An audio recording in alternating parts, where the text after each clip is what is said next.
out of country, and unfortunately they over 5 hour delay trying to get back in, so they got back in early this morning.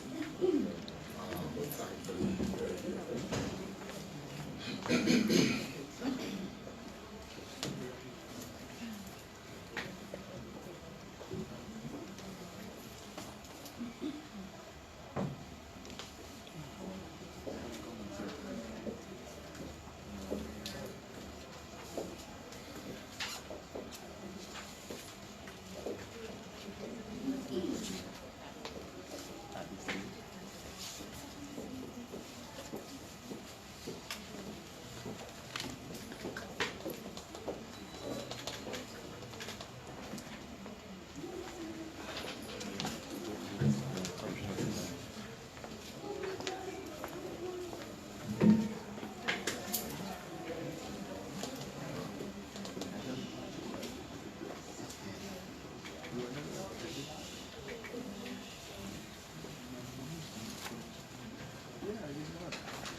Good morning, ladies and gentlemen of the media, and welcome to the PIOJ to another one of our quarterly press briefing. A very special welcome to the outgoing IMF resident representative, Mr. Constantine Guana, who is attending his final press briefing this morning. Welcome also to Karim Youssef, the incoming IMF resident rep. On behalf of the PIOJ, I want to say it was a pleasure working with you, and as we in Jamaica say, welcome. Today, the Director General will be presenting on 3 areas. Firstly, he will be presenting a preliminary overview of the economic performance during the April to June 2019 quarter. He will then be providing the outturn for the 2017 poverty rate. And finally, he will give a perspective on the likelihood of a global recession and its implications for Jamaica. Following the presentations, we will take your questions. Today, the DG is supported by yours truly. In the front row, we have the Program Director of Vision 2030 Jamaica Secretary, Ms. Peisha Bryan, and beside her is the Director, the acting head of the Policy Research Unit, Ms. Nicole Allen. All right, without further ado, DG. Thank you so much, James. Good morning again. Before I provide the details on economic performance, let me take this opportunity to remind you of the purpose of these quarterly economic estimates provided by the PIOJ. The PIOJ presents preliminary estimates on economic performance for each quarter, approximately 6 weeks following the end of the quarter being reviewed. This is based on early information available from the major data providers. This release of the preliminary estimate is consistent with developments in all modern economies globally, where it is a common practice to release a first, second, and even a third preliminary estimate before the final official figures are released. In the case of Jamaica, the PIOJ releases the preliminary growth estimate within the first 6 weeks following the quarter, and Statin releases the official GDP figures at the end of the 3rd month following the quarter being reviewed. The release of preliminary outturn information is used by various stakeholders, including our international development partners, the private sector, as well as the government, to inform critical planning and policy-related decisions. Statin's data on GDP represents the official data on economic performance, and all preliminary estimates are updated to reflect the data provided by Statin. So for example, for the preliminary estimate presented today, the actual data will be released by Statin at the end of September 2019, at which time all previous estimates for this review period will be updated. Looking at the current economic context, turning now to economic performance, today we are reporting that real gross domestic product, GDP, for the Jamaican economy grew by an estimated 1% in the April to June 2019 quarter, compared with the corresponding quarter of 2018. This outturn extends the positive growth trend to 18 consecutive quarters, that is 4.5 years. The outturn for the quarter largely reflected 1. Increased capacity utilization at some industrial plants, such as the Petrojam refinery. 2. Increased external demand, which drove output in some export industries, for example, hotels and restaurants. 3. Increased domestic demand, facilitated by higher levels of employment, which facilitated growth in industries such as WR trim, finance and insurance services, manufacturing. And 4, the continued positive impact of the resumption of operations at Alpart, Jamaica's largest alumina refinery, albeit at a slower rate of growth. However, further growth in the economy was stymied by drought conditions which negatively impacted output in the agriculture industry and constrained the growth in the food processing component of the manufacturing industry, and the winding down of several major infrastructure projects during the review quarter, such as the Hagley Park and Constant Spring Road improvement projects, which had contributed significantly to growth in construction during the corresponding quarter of 2018. Let us now turn to real sector developments. Developments in the goods producing industry. The goods producing industry is estimated to have remained flat relative to the corresponding quarter of the previous year. This outturn was largely attributed to the impact of improved performances by the mining and quarrying and manufacturing industries, which were counterbalanced by an estimated contraction in the agriculture, forestry and fishing, and construction industries. Agriculture. The agriculture, forestry and fishing industry contracted by an estimated 2.5%. The performance largely reflected the impact of drought conditions, which stemmed from below normal rainfall levels in all 3 months of the review quarter. This resulted in lower production of other agricultural crops, down 1.3%, and traditional export crops, down 12.5%. These contractions outweighed an estimated growth in animal farming, up 1.9%. The lower output for other agricultural crops reflected reduced production in 6 of the 9 crop groups, led by potatoes down 15%, legumes down 10.1%, cereals down 4.8%, and vegetables down 4.2%. The contraction in traditional export crops mainly reflected a 36.6% decline in the production of sugar cane and a 0.9% decline in banana production. These declines outweighed an estimated increase in cocoa production. The expansion in animal farming was driven by broiler meat production, which increased by 4.8%. Mining and quarrying. Real value added for the mining and quarrying industry grew by an estimated 4.5% due to increased output in alumina production, as crude bauxite production was estimated to have declined. Alumina production grew by 7.5% to 624.7 kilotons, resulting in an increase in the capacity utilization rate at alumina refineries by 5.3 percentage points to 67.8%. There was a contraction in crude bauxite production by 18.5%, reflecting lower demand from third-party customers. The lower levels of bauxite production resulted in a decline of 13.1 percentage points to 57.8% in the bauxite capacity utilization rate.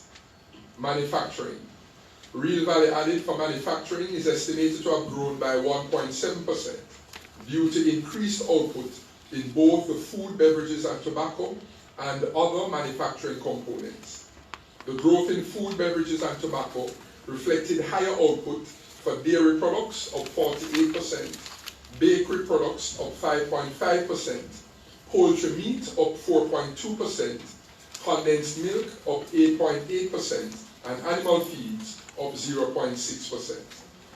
The estimated increase in the other manufacturing component was due mainly to the expansion in the production of petroleum products, including gasoline up 135.2%, fuel oil up 119%, and turbo fuel up 57.6%.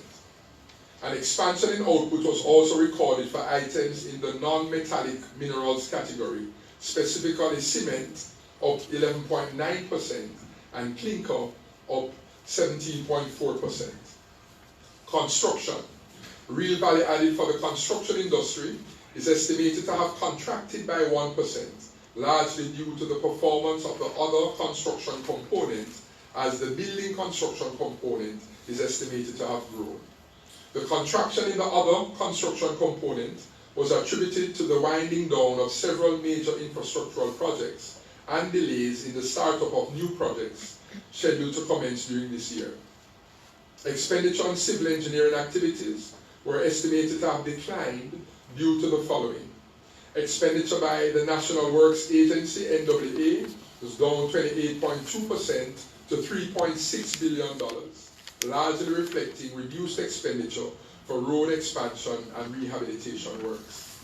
Jamaica Public Service, JPS, was down 11% to $2.5 billion due to reduced expenditure on the power transmission and distribution, with the completion of the JPS 190 megawatt Old Harbour plant in 2018. The downturn in expenditure was partially tempered by increased expenditure by the National Water Commission, NWC, up 4.5% to $921.7 million. The sale of construction-related goods, a key indicator of performance of the industry, declined in real terms by 3.1% based on an analysis of preliminary general consumption tax data.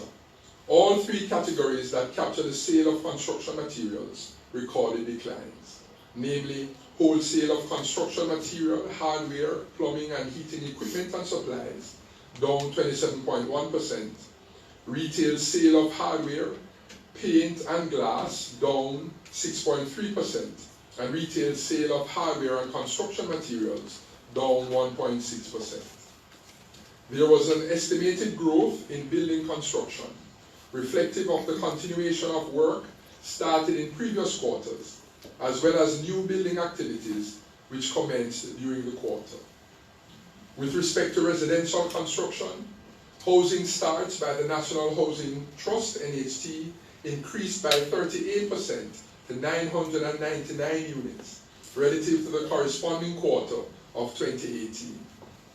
The stock of commercial bank loans and advances to the industry increased by 26.7% to $39.7 billion. However, the total value of mortgages by the NHT declined by 39.6% to $6.6 billion. Residential construction continued to be boosted by the relatively high levels of work in progress by the NHT, associated with a strong increase in housing starts in previous quarters, particularly the 4,337 new units recorded during January to March 2019 quarter. The non-residential component benefited from new and ongoing construction, expansion and renovation works at several resort properties. These include the Hard Rock Resort in St. James with 1,610 new rooms, Amatera Resorts Phase 1 in Trelawney with 800 new rooms, and the Wyndham Kingston renovation and expansion project to 454 rooms. Additionally, the construction of several commercial properties is ongoing. Developments in the services industry. The services industry was estimated to have grown by 1.4% relative to the corresponding quarter of the previous year, reflecting higher real value added in all industries. Electricity and water supply. The industry is estimated to have recorded growth in real value added of 0.2%. The growth during the review quarter reflected an increase in electricity consumption, which outweighed an estimated contraction in water consumption. Electricity consumption increased by 0.6%, reflecting higher sales to residential, that's rate 10, up 1.1%. General service, that's small businesses using less than 25 kilovolt ampere, up 2.1%. Power service, those are businesses using 25 kilovolt ampere, but less than 500 kilovolt ampere, up 0.7%. And large power, that's businesses using more than 500 kVA, up 4.1% to 91.3 million kilowatt hours.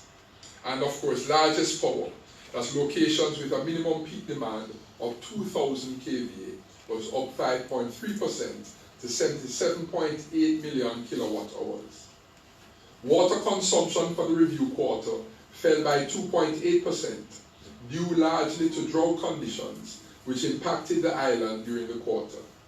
This condition resulted in a downturn in consumption in the Eastern Division by 5.5%, which outweighed a 2.4% increase in consumption in the Western Division.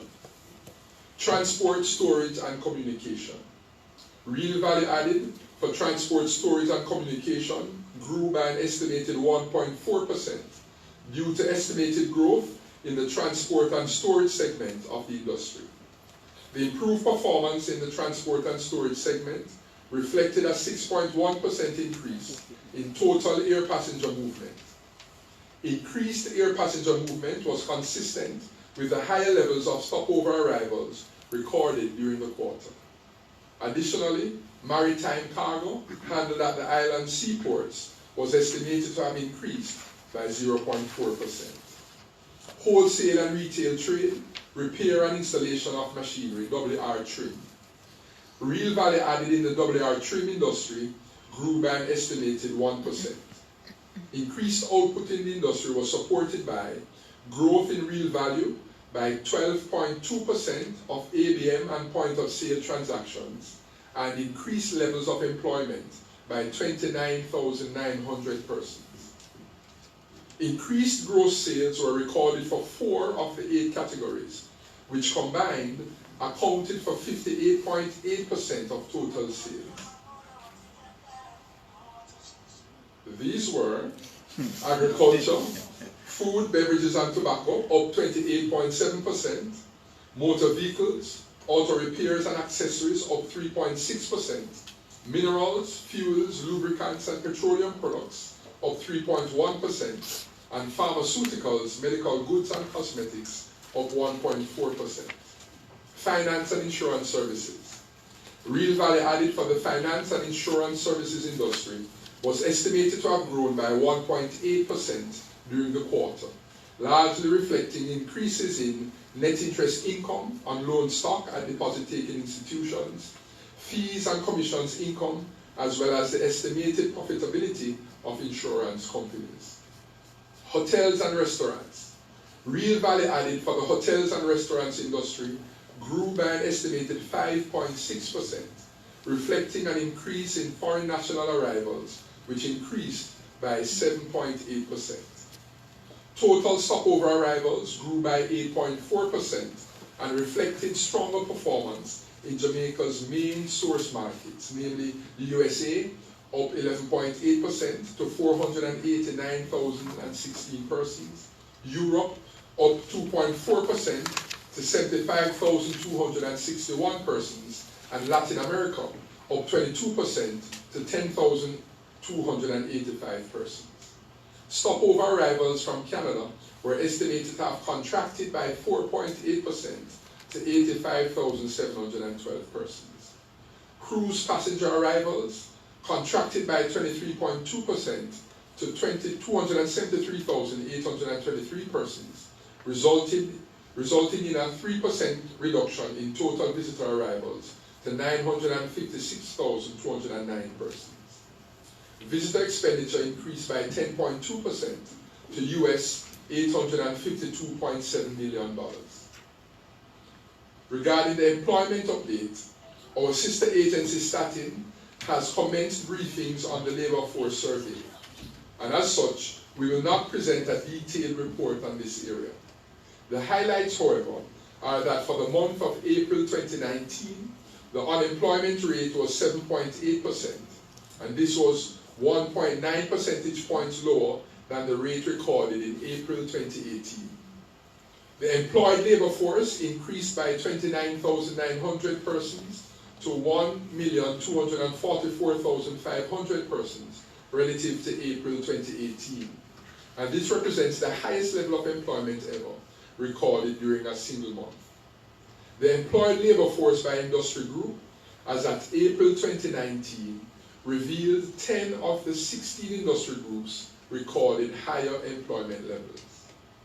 GDP performance for January to June 2019. For January to June 2019, real GDP is estimated to have increased by 1.4% relative to the corresponding period of the previous year, due to growth of 1.6% in the services industry and 0.8% in the goods producing industry. Higher output was estimated for all industries, with the exception of agriculture, forestry, and fishing. The industries with the largest increases during the period were mining and quarrying, up 7.7%, and hotels and restaurants, up 6.5%. I'll now turn to an update on the poverty outturn for 2017. To set the context, in Jamaica, a consumption rather than income methodology is used to measure poverty due to the availability and relative accuracy of the data. The rates are first calculated at the household level regionally, then aggregated nationally from household data. Generally, poor households do not have much material wealth or access to credit. They depend mostly on labor, and transferred income, for example, remittances, in order to consume. Therefore, in analyzing the poverty rates, while they are important, GDP growth and employment are only some of the factors to be considered. Jamaica started to measure poverty in 1990, and since then, we have seen a general downturn in the trend. The increase in the poverty rate in 2008 to 12.3% after a low of 9.9% in 2007 signaled the beginning of the effects of the global financial crisis on Jamaica.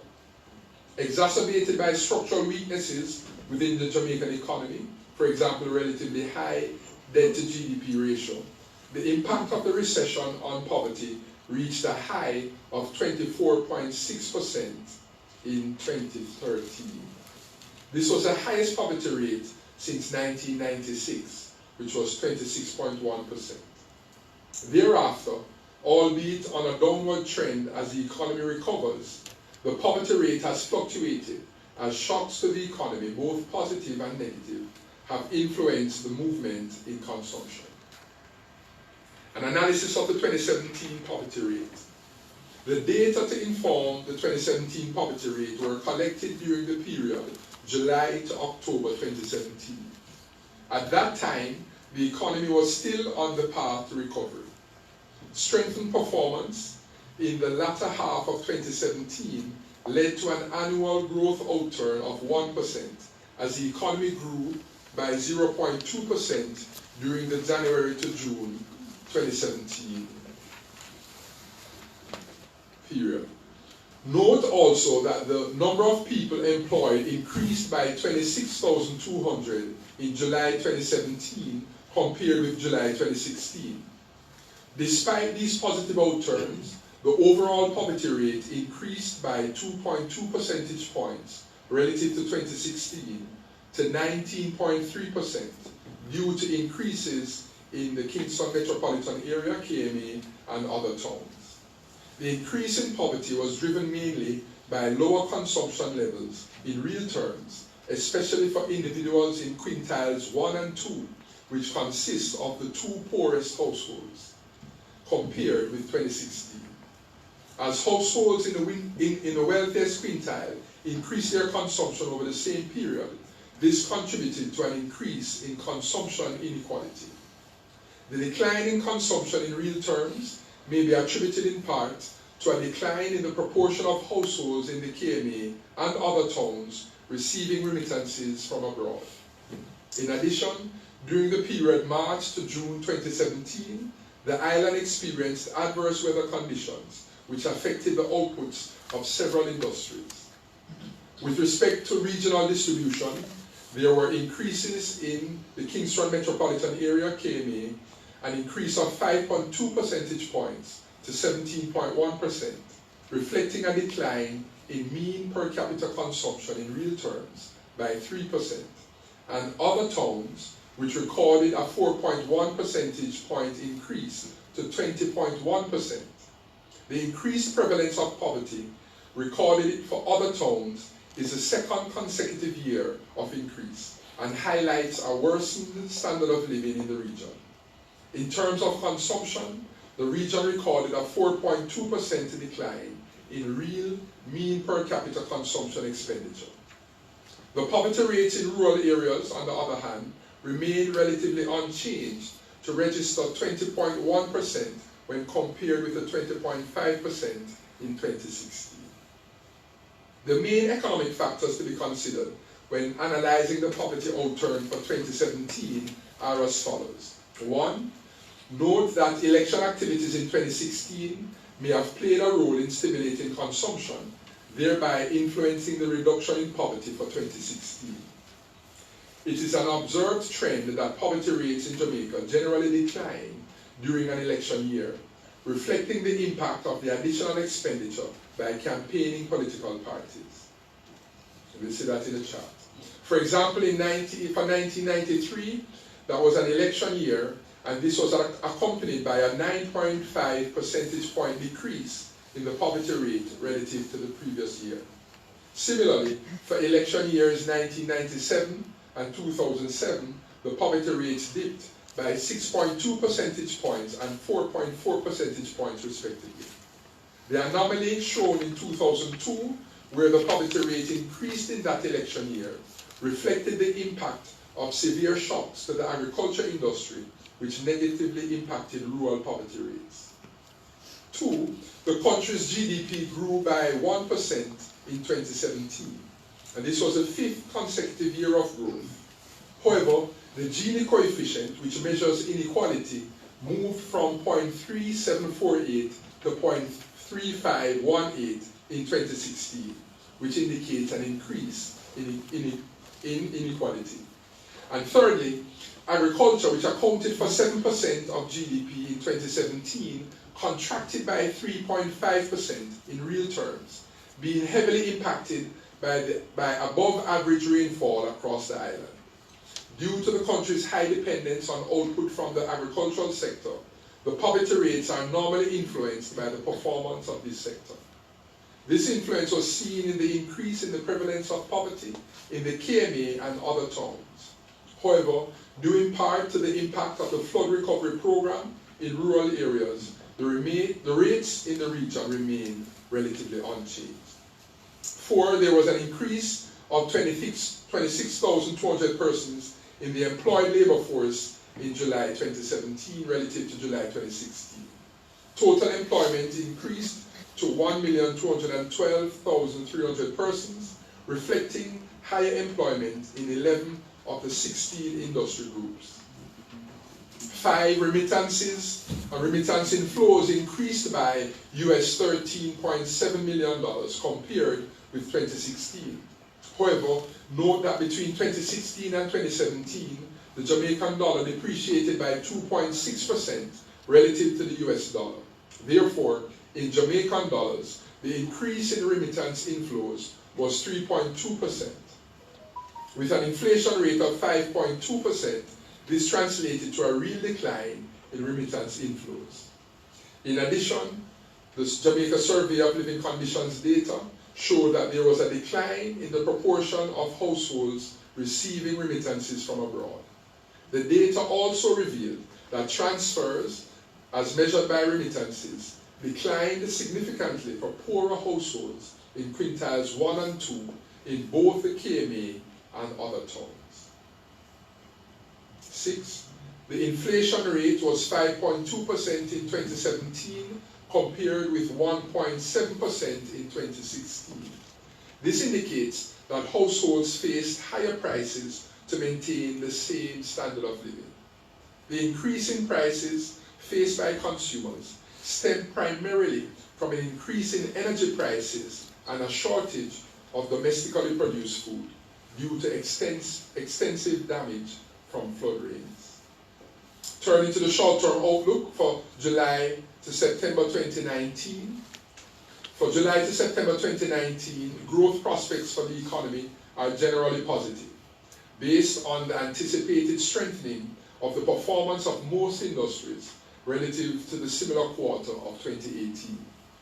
Growth is expected to be in the range of 0.5% to 1.5%.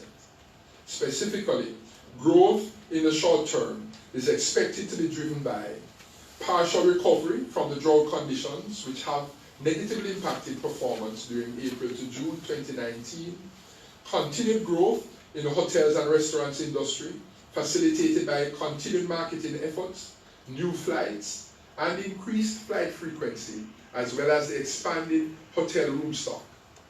Preliminary data indicate that stopover arrivals for the month of July increased by 4.8%.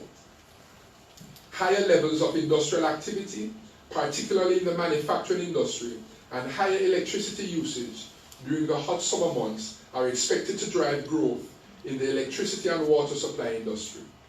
Electricity sales for the month of July increased by 3.2% to 298.6 million kilowatt hours. Within the mining and quarrying industry, increases were recorded for both alumina and crude bauxite production of 5.6% and 8.7% respectively during the month of July. The primary risks to growth are: one, the potential impact of adverse weather conditions on domestic production, for example, drought and hurricane conditions. Two, planned downtime due to relatively aged equipment, as well as three, slower than anticipated growth in the global economy, particularly in light of escalating trade tensions. So in conclusion, the Jamaican economy is estimated to have grown by 1% during the April to June 2019 quarter, marking 18 consecutive quarters of positive growth. The growth trend is expected to continue during the remainder of the year, albeit within the range of 0.5% to 1.5%. For fiscal year 2019-2020, growth within the range of 1% to 2% is projected.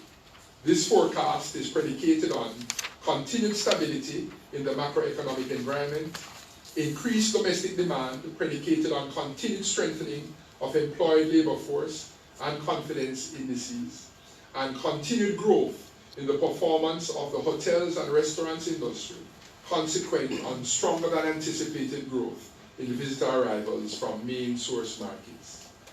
Domestic factors which may have a mitigating impact on growth performance going forward include adverse weather conditions. Drought conditions continue to impact agricultural output and water production. The Met Office forecast that for July to September 2019, Jamaica will receive below normal to near normal rainfall. Also, developments surrounding the short-term future of the GISCO Alpart refinery, given challenges surrounding the age and reliability of the plant, as well as the declining global prices for aluminum. Currently, discussions are underway between the government of Jamaica and GISCO with a view to agree on the best way forward. Also, the pending decision regarding the future of the Petrojam oil refinery may have implications for the production of refined products during the year. If they materialize, these developments could constrain Jamaica's growth performance to the lower end of the forecast range. We continue to monitor these and other developments closely with respect to their potential impact on economic activities. Now, speaking now to concerns regarding the possibility of a global recession. Concerns have been expressed regarding the possibility of the emergence of a global recession in the short to medium term and its likely impact on the Jamaican economy. Following the improved performance of some global economic indicators at the beginning of the year, the global economic environment has again softened in response to uncertainties surrounding geopolitical tensions and continued trade disputes.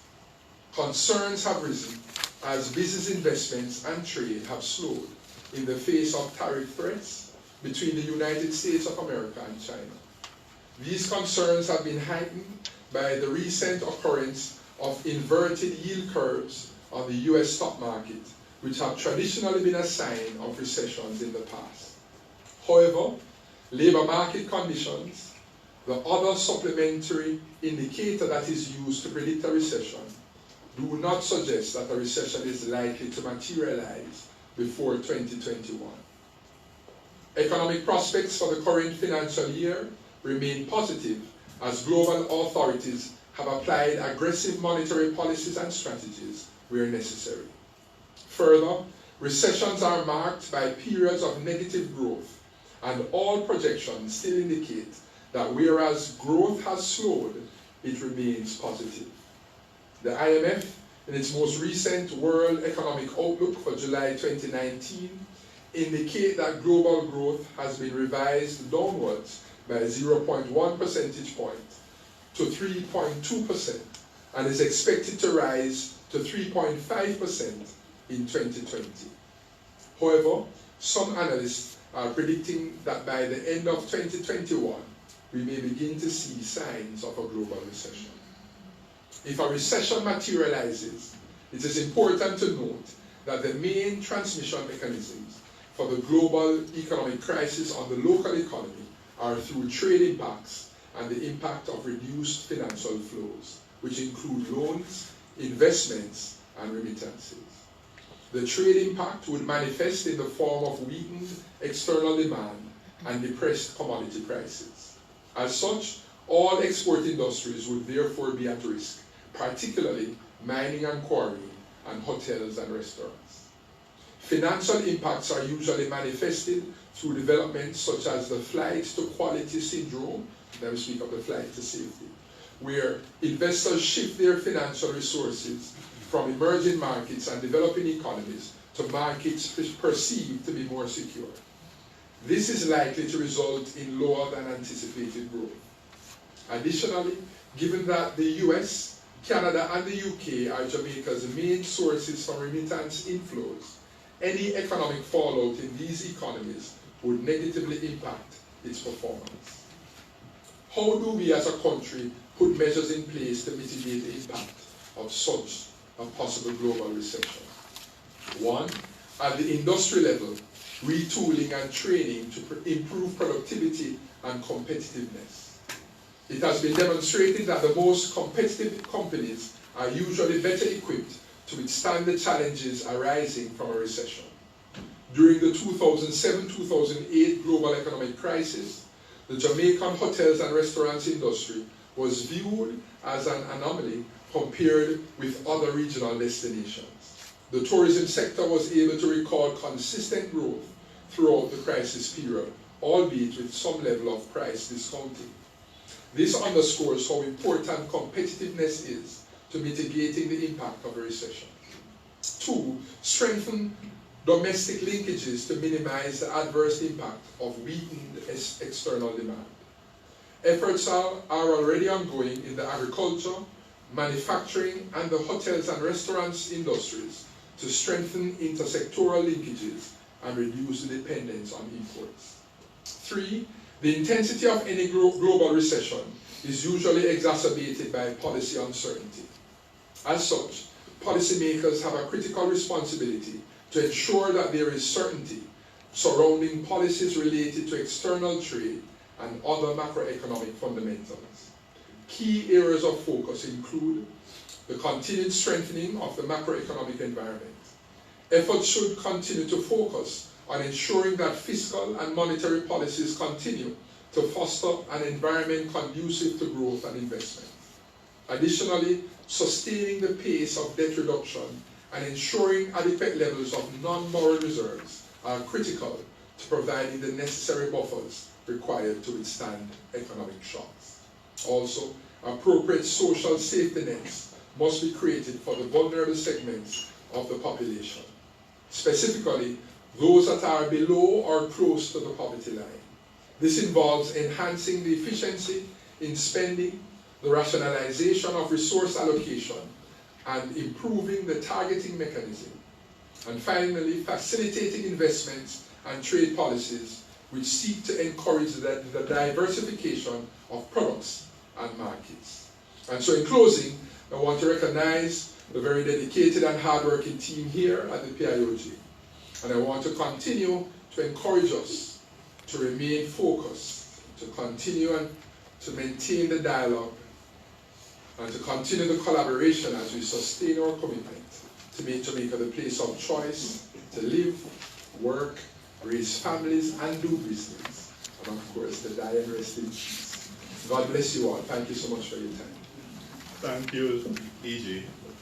At this time, we'll take any questions you may have on the presentations. We ask that you identify yourself and your organization.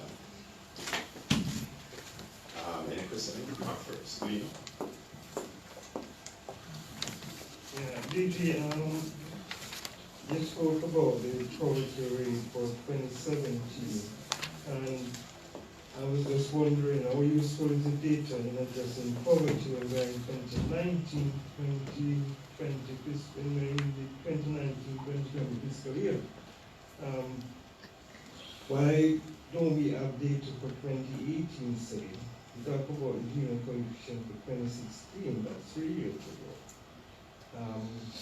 We talk about protection for this fiscal year, so why are we still talking about 2017 poverty rate when Thanks, Mike, first for the question. So it's a good question. We speak to the issue of availability of the data. And easily you would say that having the data, even though lagged, is better than having no data at all. And so as we collect the data, the analysis does inform policy, and we've done quite a bit in terms of policy recommendations and analysis and implementation of policy based on the data that we have, albeit lagged. You heard us introduce Nicole Allen, one of our policy specialists here, and then ask Nicole just to speak a little more about the issue of the data and its lag.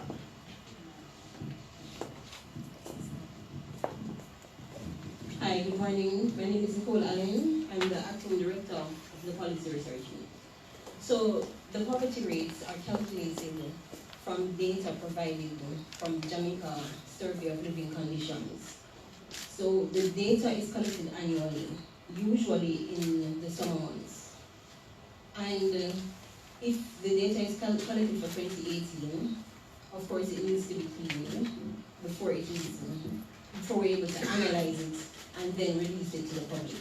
Even though the data is lagged, it allows us to speak to the trends that we see and what affects the poverty rate. So, as DG mentioned, we can tell you that agricultural performance will affect the poverty rates. We can tell you that remittances will affect the poverty rates. So it helps us to prepare and to create policies and programs that will help in the alleviation of poverty in Jamaica. Thank you so much, Nicole. And let me add, Mark first, and colleagues, that the intention is to reduce the lag. And so, for example, 2018 data we're expecting later this year, the 2018 data available.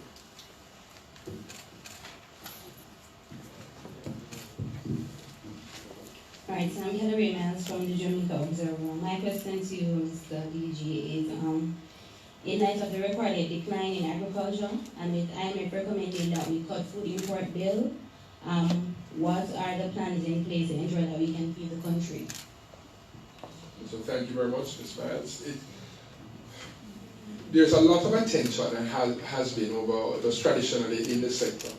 And easily we can point to, I can probably refer you to more details from the ministry itself of agriculture, forestry and fishing, but we're seeing a number of initiatives to increase productivity, and we've seen agricultural productivity increase in recent times, so productivity has been up in the sector in terms of output per hectare, output per acre, introducing better practices in terms of farming practices, giving better support to some of our farmers. A number of our farmers and the farming communities consists of small farmers, and so we've seen over the years capacity building initiatives to help with better farming practices, to give planting support, planting material. And we have seen, as we've spoken to, the initiatives to increase the linkages in the sector, so that to reduce our food import bill, that we can grow more in terms of domestically. And so we've seen initiatives like eat what you grow, grow what you eat over the years, a lot of attention on trying to improve, trying to register more farmers, trying to help them in terms of access to finance, which has been a challenge. Some of the concerns remain that agriculture has a specific type of risk through adverse weather, that it becomes very difficult to finance against, but we are seeing more and more initiatives trying to mitigate that and improve. We are seeing initiatives to improve irrigation facilities to the sector, with the Essex Valley and the South Clarendon South State Captain projects coming on stream and on the way in the Essex Valley case. So there's a lot of attention and a lot of initiative trying to improve the efficiency overall of the sector. So we just have to continue to monitor those, and I think like most of other projects, in terms of strategic investment projects, we have to move to try to have faster implementation of these projects, which all go well for the country.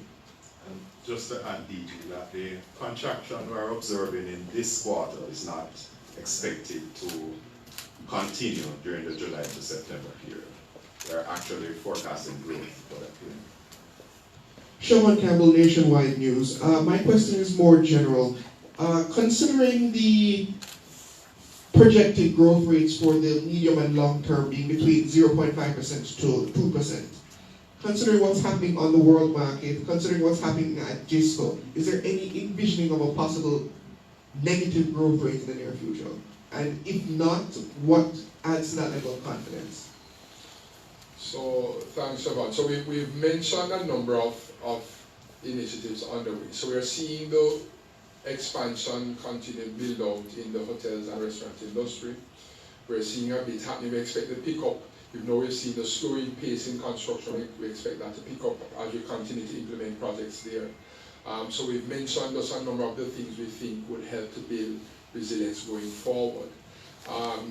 Mind you, this is a dynamic, it's a fluid environment that we continue to watch. We speak of trade tensions, but it's something we have to continue to watch. We speak of adverse weather is something that is constant and we continue to monitor. So these are things, as we said, we turn a lot of attention and we do the analysis to look at the impact. So far as we've seen it, and supported by some of our analysis on the global front, a number of analysts have also said that they continue to see and project growth. Even though they have revised downward, there's still projected growth. So it's something we continue to watch. So our numbers have come down, you said, to the 0.5 to 1.5% in the near term. Still growth, but you would have heard us say before that we're some time ago would have been to the 1 to 2, and you're seeing some weakening there. But we expect that we have, and the country has been building some resilience, and we continue to encourage and expect that to go forward.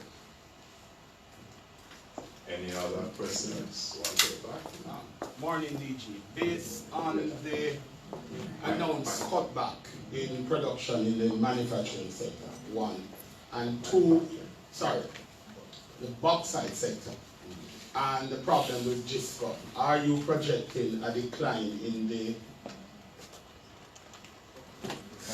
Mining and quarrying industry? Right. And just a clarification, DG, what account for that reduction in consumption on our street lighting? Is it the smart metering or the fact that we have a lot of street lights that are out? Well, let me ask James to shed some light on that. So on the GISCO aspect, and thanks for the question, so we know that this is also ongoing, and we know the government is engaged and has been now intensively in terms of discussions with GISCO in terms of determining the best way forward in light of the possibilities that may arise. So that's something we continue to watch.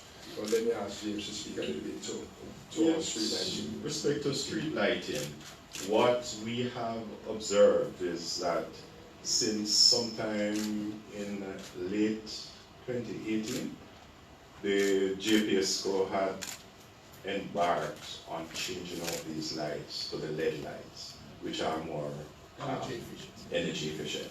And that, we suspect, is probably one of the reasons that have led to the reduced consumption of energy for street lighting purposes.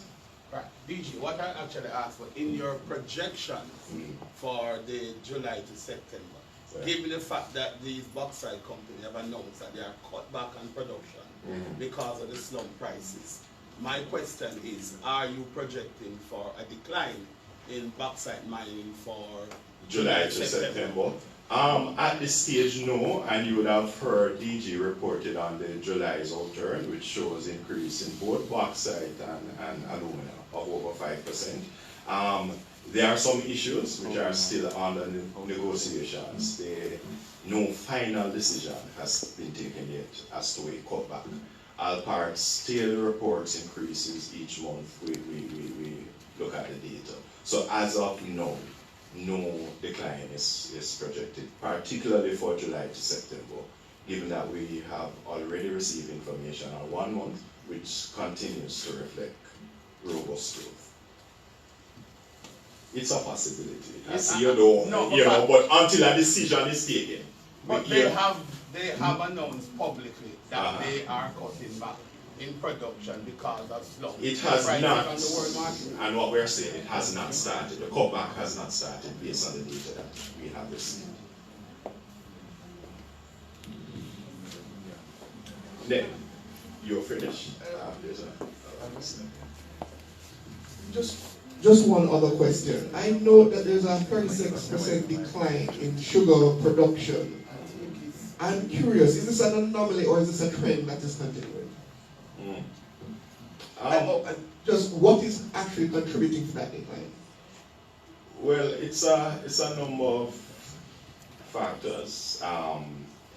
There are issues at the plant in terms of late startup, sourcing enough feedstock for the plant, competitiveness.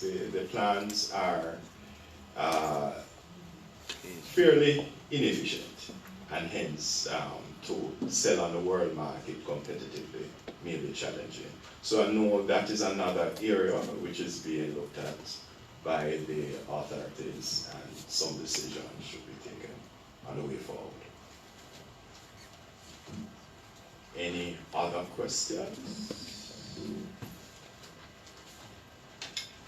If there being no other questions, we want to thank you for your attendance and participation, and do extend an invitation for you to join us at our next press briefing for the July to September quarter, which is scheduled for mid-October 2019. Thank you. Thank you.